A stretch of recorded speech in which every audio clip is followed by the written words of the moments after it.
guys ever been proud of something? Like genuinely proud of something? Some people are proud of their kids, their careers, their glow-ups, and even their trash sports takes that somehow still make it to Twitter every year. But I need you to be honest with me for a second. Have you ever seen someone who's actually proud of being a so-called predator? Yeah, that's what we're going to be discussing today. But before we get into it, if you enjoy these little yab sessions where we just sit here and unpack absolute madness together, like, subscribe if you're new, and comment down below what you want me to see from me next. Alright, now let's get into it. So, the TikToker we're going to be talking about today goes by the name of Ceebot1, also known as Carlos. And I don't even know really where to begin with this guy, because this guy just says the weirdest things online. To this day. He built his entire page around them and then acted shocked when it blew up in his face. Now, to set the record straight, this wasn't a case of someone getting clipped out of context or a bad joke landing wrong. This dude was actually openly uploading videos where he talked about being attracted to younger people. Oh my god, bro. Not hinting, not implying, straight up saying it over and over again. Like he thought he was normal. Like he thought people were actually gonna hear that and be like, yeah man, go off. What's even crazier is how he's actually so casual about it.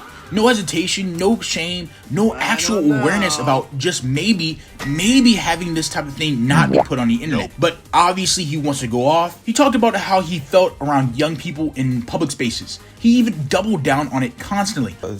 I like dunce. Get that through your head. I like dressing up as a girl. Dunce. Kill that boy! Kill that boy! And every single time someone reacted in disgust, which obviously is gonna happen, he acted confused, like he genuinely couldn't understand why people were alarmed. Once these videos actually started to circulate around the internet does what it always does. Bigger accounts picked it up, people started calling it out, reports started flying, and eventually TikTok actually took down his page for once. At that point, any sane person would actually log off, disappear, and reevaluate their entire existence about never touching the internet again.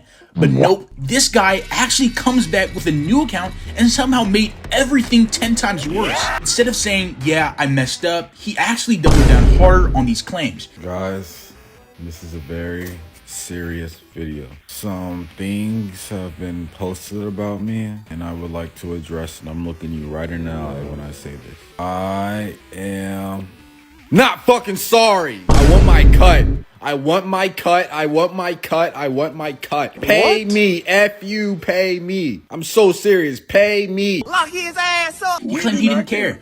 He mocked the backlash and he acted like he was above it all. And then this part actually really blew my mind, but he tried to say the videos weren't real, that it was some kind of AI scheme that he planted himself, that people were trying to slander him, that he deserved money for the views because people were talking about him. Yo, any post about me in kindergartners isn't me. It's literally AI. It's literally slander. I'm gonna sue all of you. Slandering my name. I deserve to get a cut out of all those videos. I made you guys millions of views. I'm your most popular video in years and months. Literal months, bro. You guys should have retired before you saw me. They just used old TikToks and put words in front of it. It's AI generated content. Elon Musk, bro. Yo, Grok, bro. That needs to be banned. For real. That AI stuff isn't cool, bro. Deserve to be paid. The king deserves his reparations. The king deserves his bag. I'm the king. Let me say this slowly. He said the videos he uploaded himself were fake. He uploaded himself. That's gotta be the craziest thing I've ever heard. Now, this is when you actually realize that this isn't actually trolling anymore. This is actually some kind of delusion, some kind of fantasy world that he's built up in his own mind. He bounced between denial, anger, entitlement, and victimhood in real time. One minute he's threatening the lawsuits, injustice, and all that. The next minute he's calling himself the king deserves his reparations. And actually going on to say that he's saying everyone else is just projecting on him.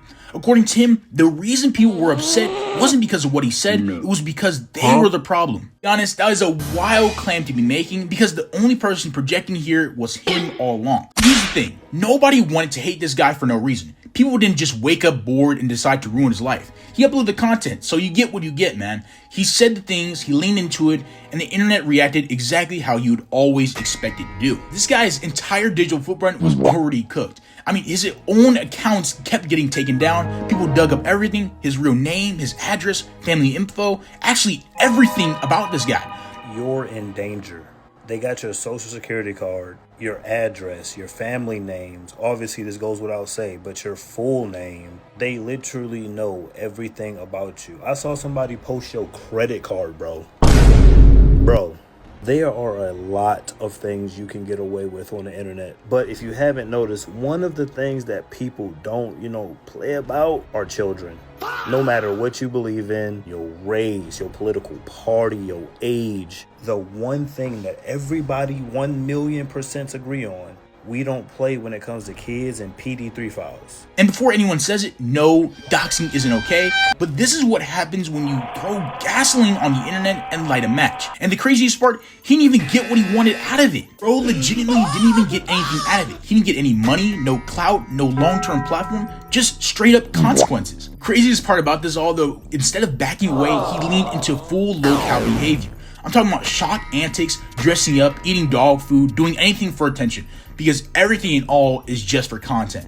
But by that point, it was already over. When people are posting your most sensitive information in comment sections, that's not momentum, that's just the end credits. Somehow, even after all of that, there were also people that were actually defending it, saying it was satire, saying it was misunderstood, saying people took it way too far.